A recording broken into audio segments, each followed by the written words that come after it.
Boleh langsung ditekan aja ya, nanti kan bisa di crop.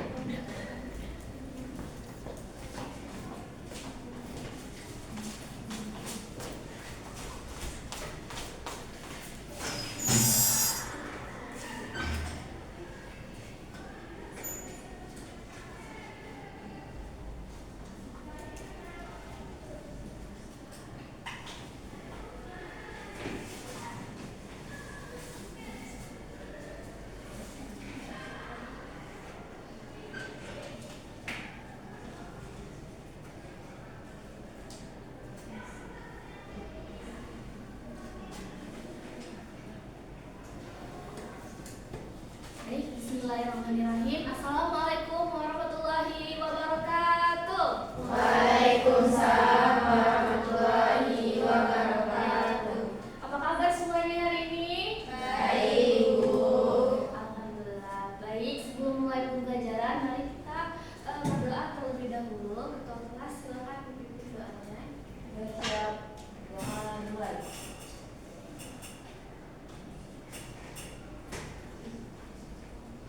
Selesai. Beri salam.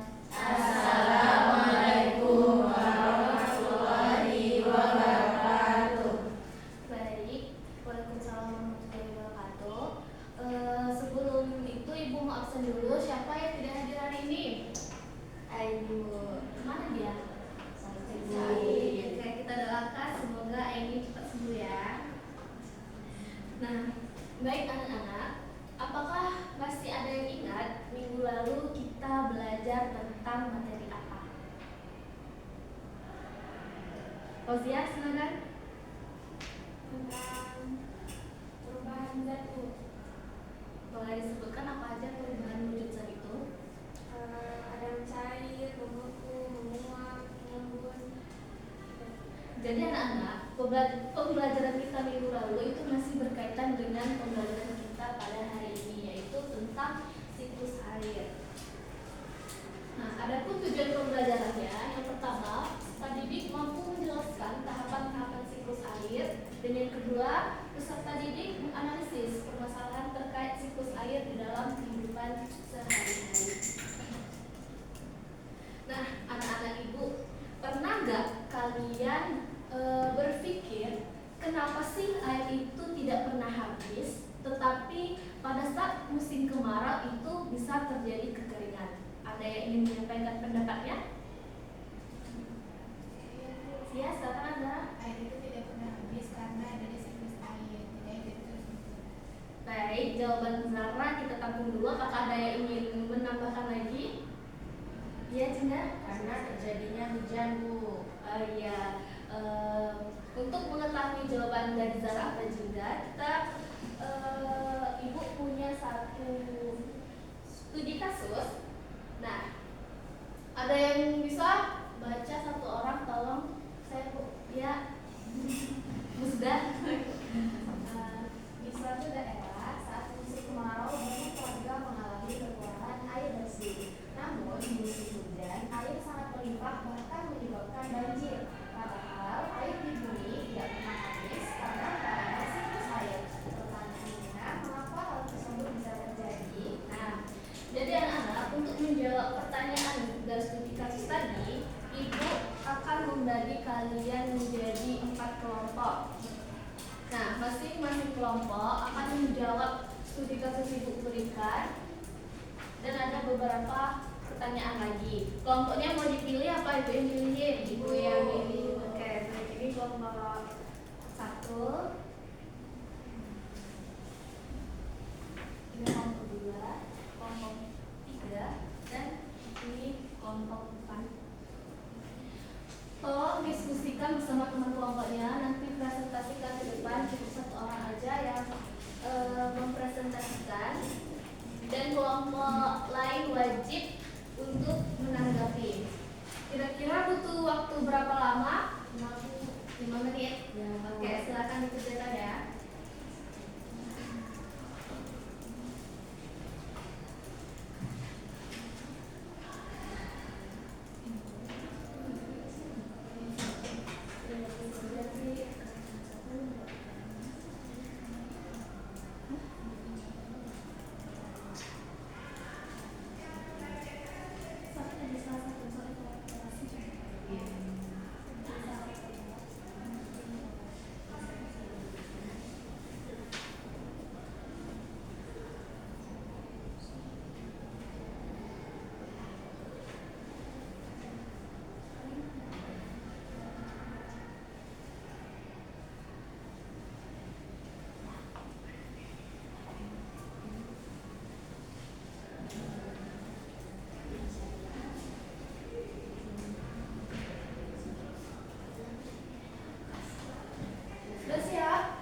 yang mau menambahkan?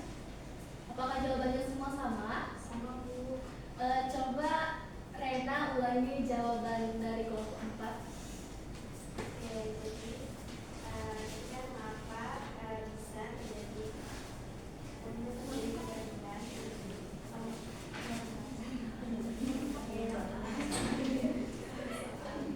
jadi apa yang terjadi?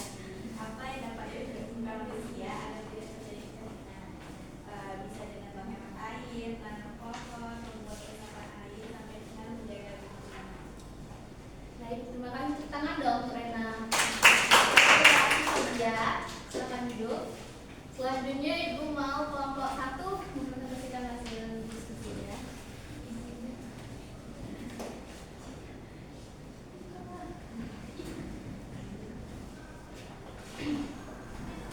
Kelompok 1 ya, Bu? Iya. Jadi di sini saya perwakilan dari kelompok 1 ingin mempresentasikan hasil dari diskusi kami, yang dimana soalnya itu adalah mengapa bisa terjadi kekeringan saat musim kemarau dan mengapa saat musim hujan justru terjadi banjir. Jawabannya adalah karena kekeringan itu terjadi karena musim kemarau sedikit hujan, sedangkan banjir itu terjadi karena hujan deras sehingga air tidak dapat diserap tanah. Mungkin itu saja dari kelompok 1. Apakah ada yang ingin menanggapi atau mempunyai jawaban berbeda? Abel, tolong dong diulang jawaban Andin. Pertanyaan itu ya, mengapa bisa terjadi kekeringan saat musim kemarau dan mengapa saat musim hujan justru turunnya banjir?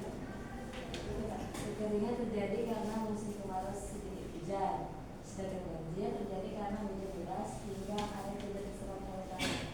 Baik, tepuk tangan buat Andin dan Abel. Oke, silakan duduk. Terima kasih. Selanjutnya kelompok 2, silakan presentasikan hasil diskusinya.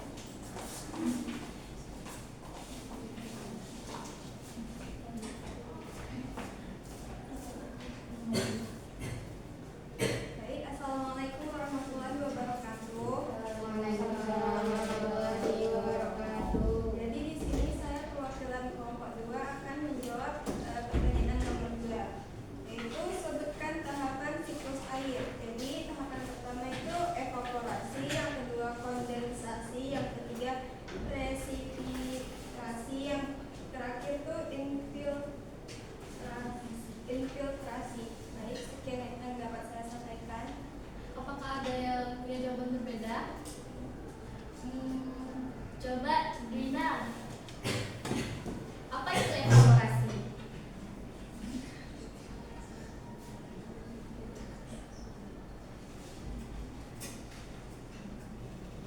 Ayo, ada yang bisa jawab? Ya, benar ya. Tepuk tangan buat Dina dan Haira.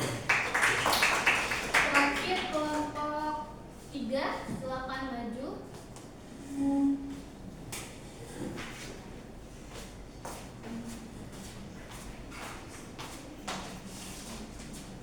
Baik, di sini saya akan menjawab pertanyaan nomor 3.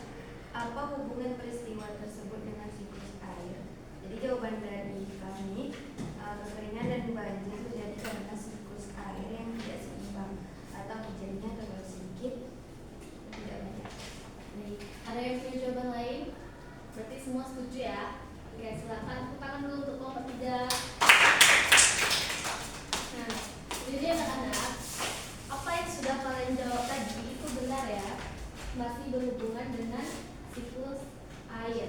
Nah, jadi siklus air itu disebut juga siklus hidrologi, yaitu perputaran air yang berkelanjutan dari bumi ke atmosfer dan kembali lagi ke bumi didorong oleh energi matahari dan gravitasi. Nah, adapun tahapan siklus air itu yang ada 4. Yang pertama ada evaporasi, yaitu penguapan air karena panas matahari. Yang kedua kondensasi, di mana uap air yang menjadi awan. Yang ketiga ada presipitasi, yaitu turunnya hujan. Dan yang terakhir ada infiltrasi, yaitu air meresap ke dalam.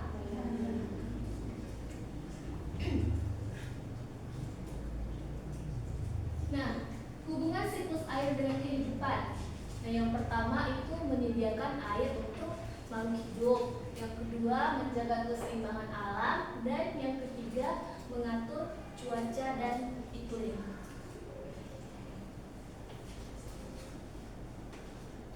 Nah, adapun penyebabnya, penyebab ini tuh bisa menjawab dari yang tadi. Kenapa bisa terjadi banjir dan bisa terjadi kekeringan. Nah, yang pertama itu ada karena penebangan hutan. Yang kedua itu ada kurangnya resapan air. Yang ketiga ada sampah yang menyumbat saluran. Dan yang terakhir itu adalah pemanasan global. Nah, lalu solusinya gimana, Bu? Solusinya yang pertama, sebelum itu siapa yang menjawab solusi dari permasalahan tadi itu apa?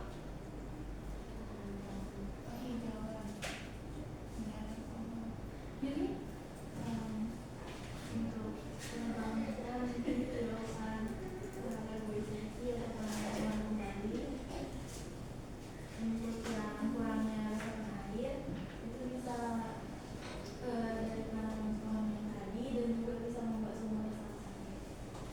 baik, jadi solusi yang dapat kita lakukan itu adalah menanam pohon, membuat sumur resapan, dan tidak membuang sampah sembarangan, dan yang terakhir menghemat air. Abel di rumah sudah menghemat air belum? Sudah, Bu. Sudah, bagus ya kalau sudah diterapkan.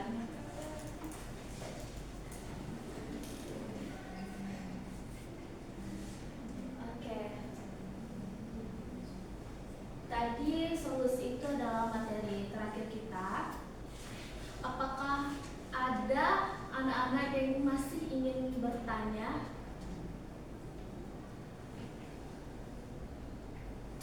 Baik, Ibu mau dong satu orang menyimpulkan pembelajaran kita pada pagi hari ini. Apa mau ditunjuk? Suci. Oh, kenapa?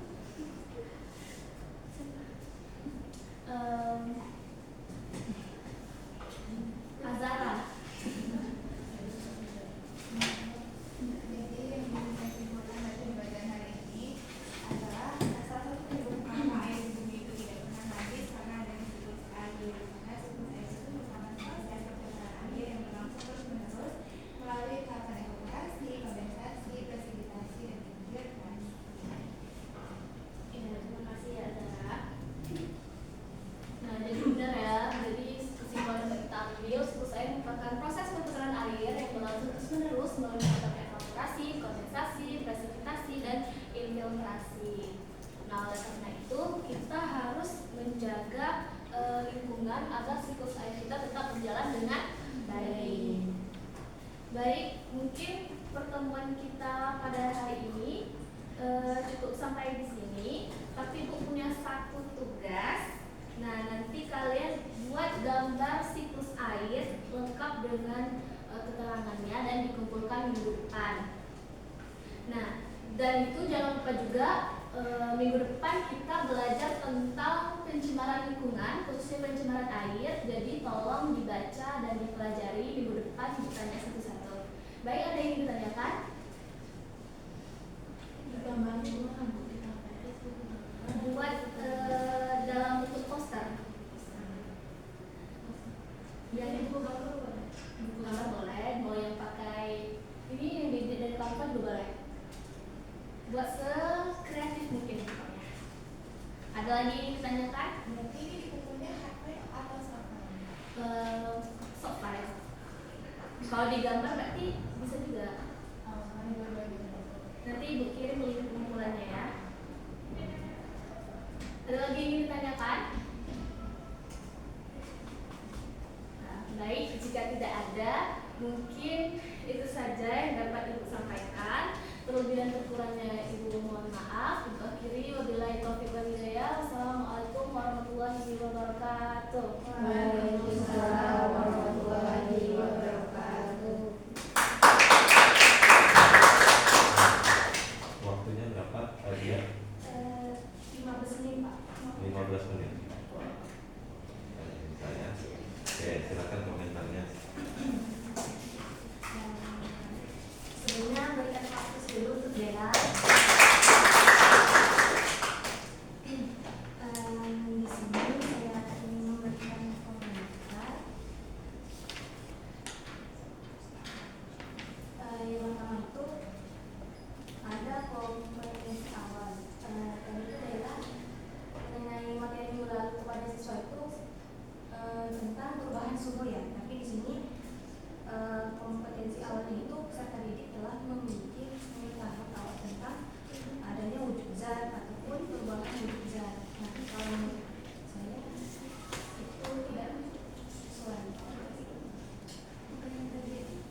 pembuatan EKPD tersebut supaya siswanya itu tidak bingung gitu. Dan Bella juga sudah berkeliling berdiskusi seperti membimbing siswanya.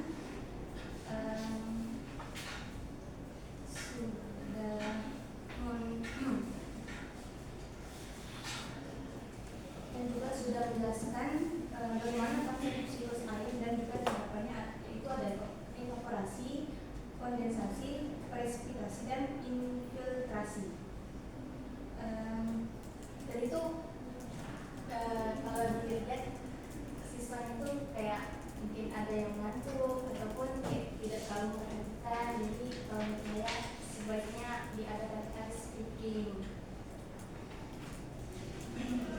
agar siswanya itu lebih semangat lagi dalam pembelajaran.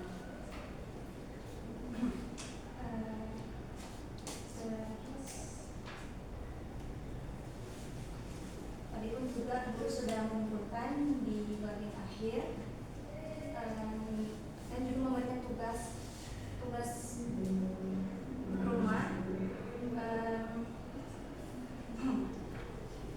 dan sudah juga memberikan pembelajaran minggu depan itu akan mau membahas atau belajar apa terkait siswa.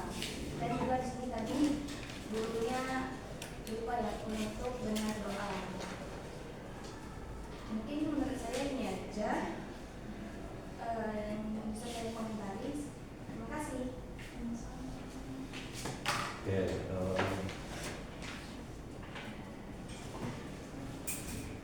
jadi kayaknya kamu mau menanggapi ya. Apa yang mau ditanggapi tadi? Yang pertanyaan awal, kenapa? Tadi itu Pak yang di kompetisi awal tadi perasaan saya ngomong program wujud zat, bukan pembahasan. Perubahan wujud zat ya.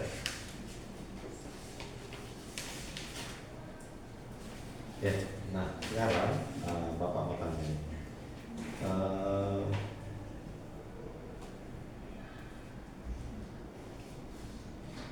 Materi siklus air itu di bab apa? Nama babnya.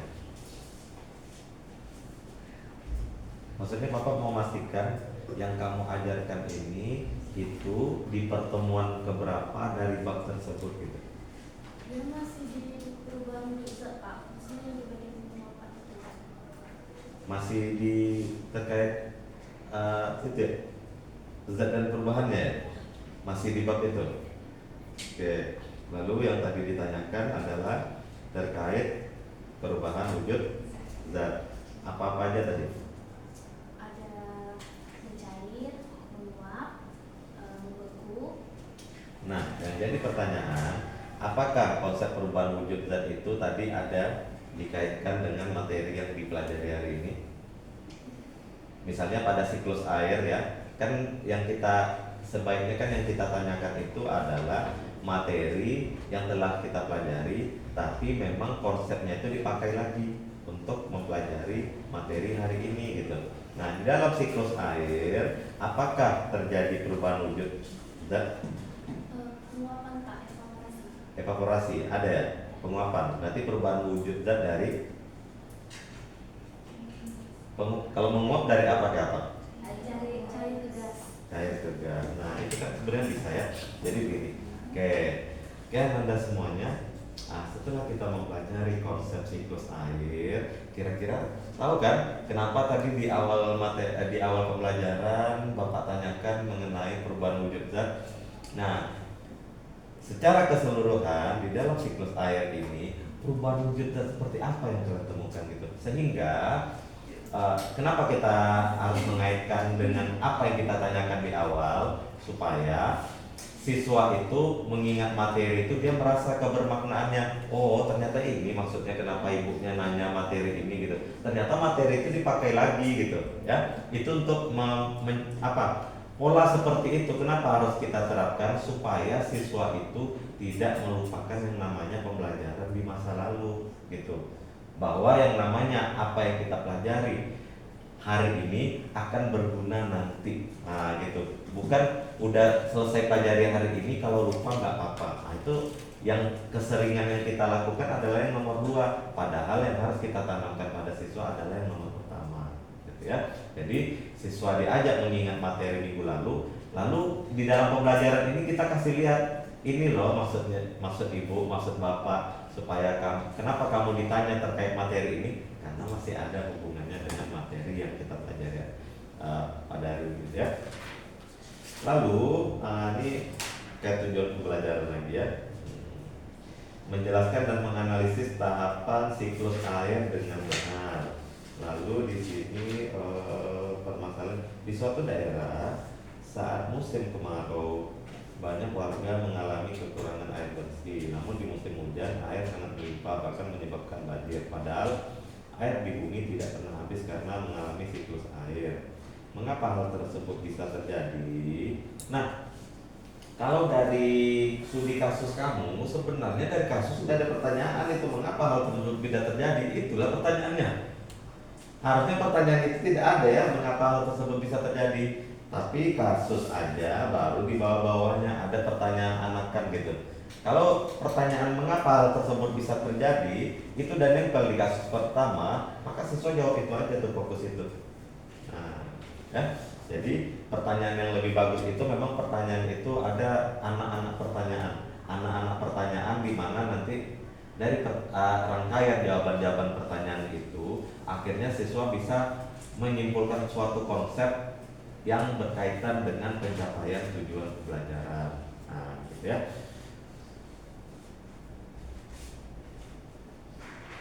Nah, lalu nomor 2, mengapa bisa terjadi kekeringan saat musim kemarau dan mengapa saat musim hujan justru terjadi banjir?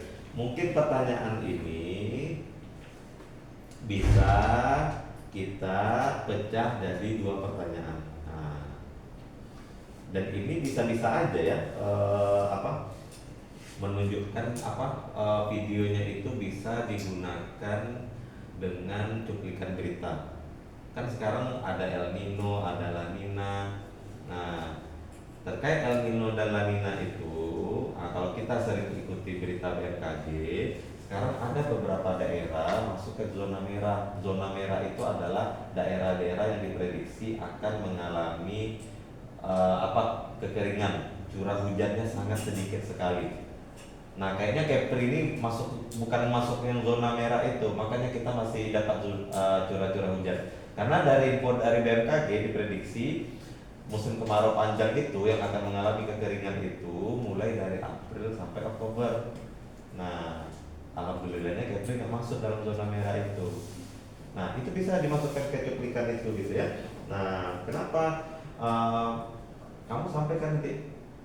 Pada dasarnya air itu sebenarnya tidak pernah habis, misalnya gitu ya. Sama kayak air laut.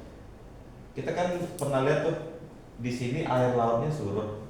Kenapa? Lalu air surut itu sebenarnya air lautnya kemana gitu? Apakah berkurang? Tidak. Ketika suatu daerah surut, daerah lainnya mengalami pasang. Karena itu berkaitan dengan gravitasi. Ketika suatu daerah berada pada posisi yang sangat dekat dengan matahari, tentu daerah lainnya lebih jauh gitu ya. Itu yang membuktikan bahwa bumi kita itu bulat ya, bukan datar. Karena dia itu bulat, satu dekat, satu yang lain membelakangi posisi yang itu, dia menjauh. Nah, daerah yang kuat medan gravitasinya lebih kuat itu yang menyebabkan air jadi pasang. Kalau yang agak tidak kuat, makanya airnya jadi surut gitu. Itu berkaitan dengan gravitasi. Nah, itu yang ini, yang pertanyaan LKPD ini bisa aja dari cuplikan video yang yang sama-sama kita saksikan, bisa kita ketahui bahwa sebenarnya air itu tidak pernah habis. Lalu yang menjadi pertanyaan adalah nomor 1, mengapa bisa terjadi kekeringan saat musim kemarau? Lalu coba kaitkan dengan siklus air, boleh. Lalu nomor 2, mengapa pada saat hujan justru terjadi banjir? Kaitkan dengan siklus air, bisa. Tapi pertanyaannya ini ya, jadi setiap pertanyaan itu kaitkan dengan siklus air. Tapi nomor 2 jangan sebutkan tahapan siklus air, soalnya nomor 2 ini nggak ada pun kasus bisa ditanyakan juga gitu ya. Jadi pertanyaan yang nomor 1, nomor 2 itu kaitkan dengan kaitkan dengan siklus air. Dan pertanyaan ini mungkin bisa divariasikan lagi, apa ya, Pak? Kenapa harus dikaitkan dengan siklus air? Karena di situ poinnya. Siswa tahu kaitan siklus air dengan berbagai bencana hidrologi. Ini namanya bencana hidrologi ya, kekeringan, banjir rob, itu namanya bencana hidrologi berkaitan dengan air. Nah, jadi pertanyaan itu bisa dua aja tuh. Mengapa terjadi kekeringan saat musim kemarau? Coba kaitkan jawaban dengan siklus air. Nomor 2, mengapa saat musim hujan justru terjadi banjir? Coba kaitkan dengan siklus air. Kenapa kita harus kaitkan dengan siklus air? Kalau tidak dikaitkan dengan siklus air, anak-anak bisa jawab pakai logika. Karena definisi dari musim kemarau adalah musim di mana terjadi curah hujan yang sangat dikit. Logikanya kalau nggak ada hujan ya tentu kering, ya. Tapi yang bikin jawaban pertanyaan itu lebih menantang, kita minta siswa mengaitkan jawaban itu dengan siklus air. Nah, di situ challenge-nya bagi siswa itu menjawab pertanyaan, tapi jawaban itu harus berkaitan dengan siklus air. Nah, yang musim hujan kenapa banjir? Secara logika memang benar, namanya juga hujan terus, tentu debit airnya makin banyak. Tapi kita minta, mengapa saat musim hujan terjadi banjir? Coba kaitkan jawaban kamu dengan siklus air. Kayak gitu, ya. Ya. Nah, ini yang nomor 3, apa hubungan peristiwa tersebut dengan siklus air? Sebenarnya dia apa yang hubungan dengan siklus air ini nempel aja dengan apa? Dengan nomor 1 dan nomor 2 itu. Nomor 1 kan dipecah jadi 2 ya pertanyaannya. Soalnya gini, kalau seandainya siswa kamu jawab gini, mengapa bisa terjadi kekeringan saat musim kemarau? Seandainya siswa jawab, karena musim kemarau adalah musim di mana curah hujan sangat sedikit. Menurut kamu benar atau salah jawabannya? Benar kan? Tapi yang kita inginkan siswa menjawabnya itu kaitkannya dengan siklus air sekalian. Jadi langsung aja nempel pertanyaannya di situ, gitu ya. Lalu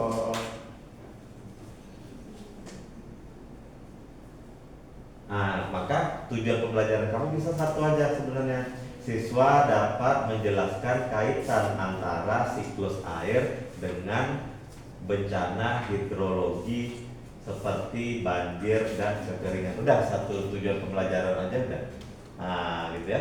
Jadi satu tujuan pembelajaran. Lalu dengan dengan kasus yang seperti ini, gitu ya.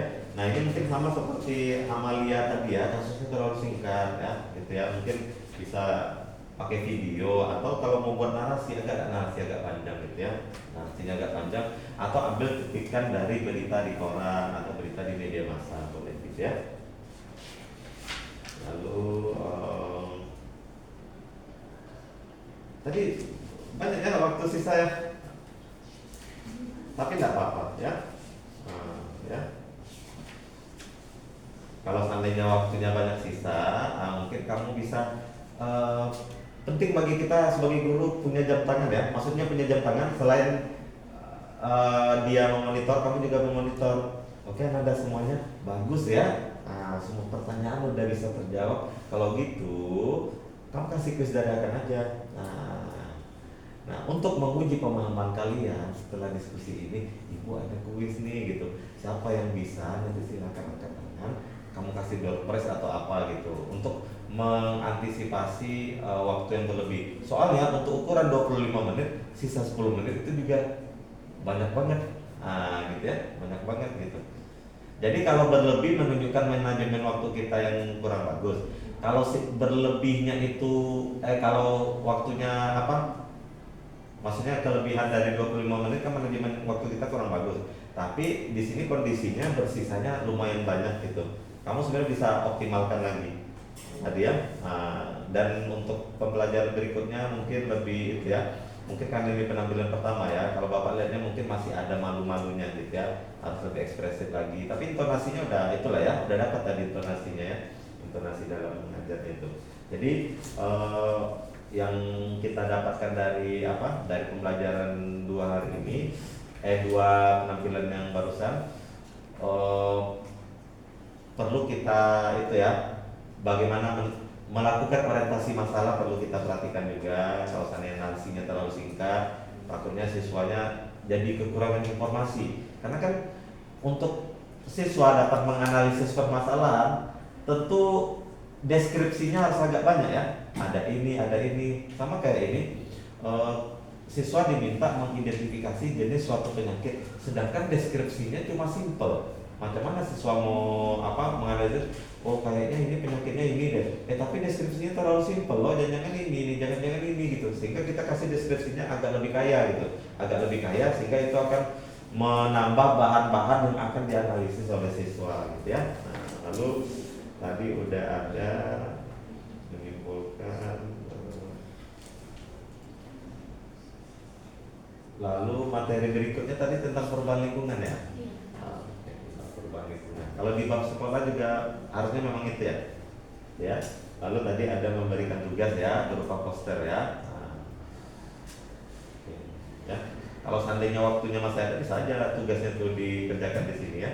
Tapi kalau dikerjakan dulu tidak apa-apa. Atau kamu bisa aja. Oke, Anda semuanya. Ini mungkin waktu kita masih bersisa ya. Cuma karena ibu ada rapat hari ini, jadi mungkin kita selesai agak lebih cepat. Tapi alhamdulillah ya, meskipun kita selesai agak lebih cepat, ternyata Anda semuanya bisa mengikuti diskusi secara baik. Bisa kita tutup dengan seperti itu. Kalau seandainya kita rasa waktu kita masih bersisa banyak, tapi kita mau mengakhiri penampilan kita gitu, boleh-boleh aja seperti itu ya. Bukan mengajarkan kalian bergila ya, tapi guru harus banyak improvisasi aja di depannya. Nah gitu ya. Nggak bisa jawab, mohon maaf ibu kayaknya lagi pusing hari ini gitu ya. Mungkin kita bahas minggu depannya gitu ya. Ya, oke, kita berikan aplaus untuk Dewa ya. Oke, selanjutnya siapa? Ilma ya, pembahasan siapa? Ya.